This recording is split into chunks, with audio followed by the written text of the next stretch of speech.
Good evening, folks. This is Deb. Yes, I'm in my painting shirt again. You can see I got some new marks on here. Yeah, yeah, a lot of them. That's what happens when you paint the ceiling. So anyway, um, somebody mentioned in a comment that they thought I said it was my fainting shirt with an F, but no, it is a painting shirt with a P.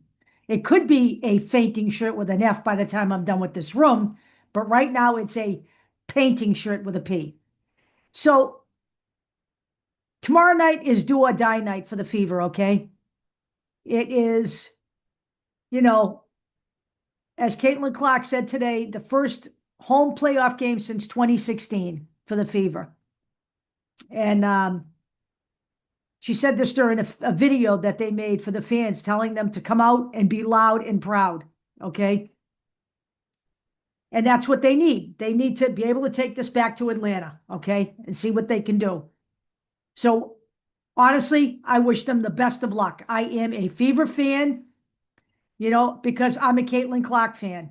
And Caitlyn Clark loves the Fever. She loves being in Indy, and that's where she wants to be. So what what else do we know about the playoffs that happened the same night as the Fever game? We know that it appears that Breanna Stewart was injured. And that's a big blow to the Liberty if it's serious. We don't know yet. I just looked to see if there's any more news. She got a knee injury in a collision with Satu Sabali, and she stayed in the game and took the free throw, missed the free throw, and then asked to be removed from the game. She came back to the bench with a brace on her knee. She sustained the injury with, I think, 3 minutes left in overtime. And so today, all I know right now is that she had an MRI today, and there has been nothing's been determined yet. I'm guessing they may have a game tomorrow night as well. So we'll just have to wait and see what happens. And I was just looking around, and as I was looking around, I saw an article about why are there so many more injuries in the WNBA now, and compared to previous seasons. And the overriding belief is that they are playing more games now with shorter breaks in between compared to previous seasons. So I don't know how much weight that holds. That seems to be the prevailing attitude out there. I know injuries happen. Look, collisions happen all the time under the basket. In this case, Breanna Stewart was going in. She's a power forward. She was going in for a score, and she collided and immediately went down with knee pain. So this kind of stuff happens. It's not that the other player in defending the basket did it on purpose. It's part of the game. It's like when Lexi Hull got two black eyes, okay? So not every single thing that happens out there is happening because there's something nefarious or evil going on. So I do have a couple of great videos to show you tonight, just pieces of them, because I don't want to get a strike for copyright infringement. One of them is just a video that was made from the end of the loss against Atlanta in Atlanta that shows, quite frankly, just how close the Fever team is, okay? So I'm going to show a little bit of this one. I'm going to show a little bit of both videos that I have tonight. I can't show all of it because it will be a copyright violation. But I will put the links to these videos not only in the description of this video, but again, in the post section of the channel. So you have to go to the channel front page, and you'll see there's a bunch of categories. The last one on the right says posts. I will post the link in there as well. So let's see what we got here.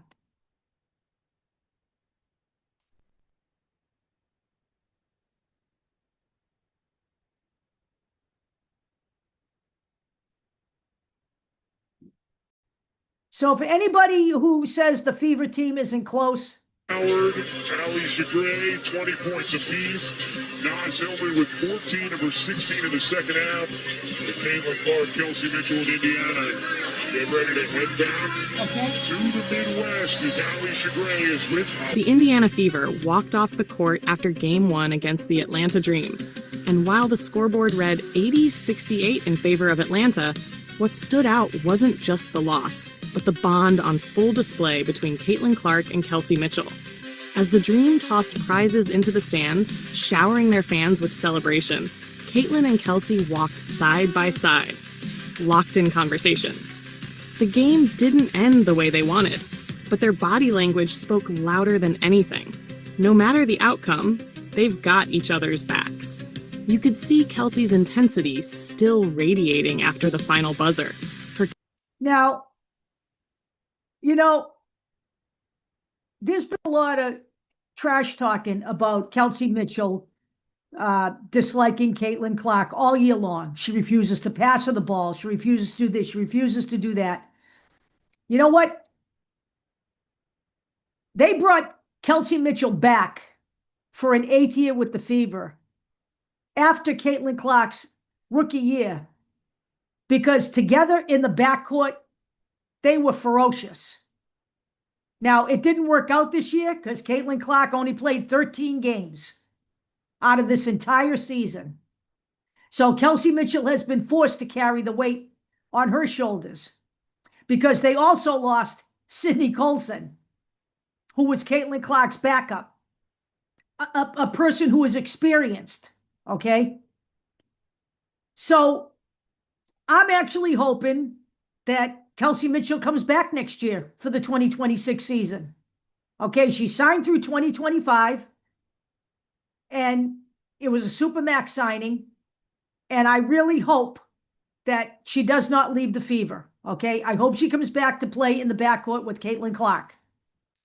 Now, the other video I have is, and you folks may have seen this, I've seen it myself, but quite frankly, I haven't seen it in a while. But it is a video from Iowa Public Broadcasting about Caitlyn Clark in high school. So I'm going to share just a little bit of this. Go small or guard Kendall. Go ahead. For us, Caitlyn really can make our job as coaches very easy. We haven't had to put in a press break in 4 years. She just can dribble through traffic. 2 defenders, 3 defenders. She definitely can create her own shot. The step back, just offensively, she can find ways to get the ball where she wants it to go. I always have said on our broadcasts, we're kind of in Caitlyn's world, and we're all part of it. And Caitlyn's world keeps expanding. A letter came in the spring of her freshman year. Yes, and it sat on the dining room table for a little while because we just didn't get to it. And then finally she opened it up and showed it to us, and we were like, oh my goodness.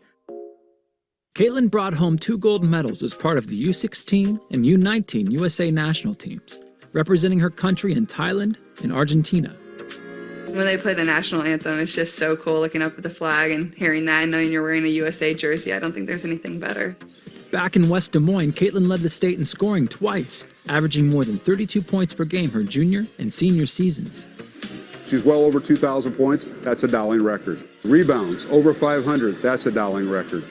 3-pointers made in the game, 13, and she scored 60 against Mesa City a year ago. In 2018, Caitlyn rubbed elbows with NBA superstar Kevin Durant after winning the Nike Nationals with her AAU squad, the All-Iowa Attack. In 2019, she was Iowa's Gatorade Player of the Year. And in 2020, Caitlyn was named a McDonald's All-American, one of only 24 players nationwide. A lot of attention for a young person. Well, when you start getting letters, I think, from a Notre Dame or a Duke or a UCLA or an Oregon, it makes you realize, she's got a lot of opportunity here, and you're really going to have to figure a way to control it, too. At home, she's still Caitlyn. And, You know, she just loves to play. I think, you know, the accolades are wonderful, and I think they come with, you know, obviously someone who puts that sort of time in and then is obviously blessed with some God-given talent and instinctive ability. But I still think. So that's a great video. For those of you who haven't seen it, it's a must. For those of you who have already seen it, guess what? It's Caitlyn Clark. It's worth watching again. So it will be in here. And we will be back tomorrow night. I'm not quite sure what time. I know the game starts, I believe, at 7:30. I do have to pick somebody up at the train station a little after 10 p.m. my time tomorrow night. So I'm not sure what time the video is going to go up. It may go up the following morning before I head to work. I'll work it out. Okay. Let's just say I'll work it out. But I will see you guys soon. I hope you have a great night. I hope you enjoy the videos. And I have got a bunch all lined up here, so we'll be doing this for a bit. Okay. Have a great night, gang. And remember, go Fever.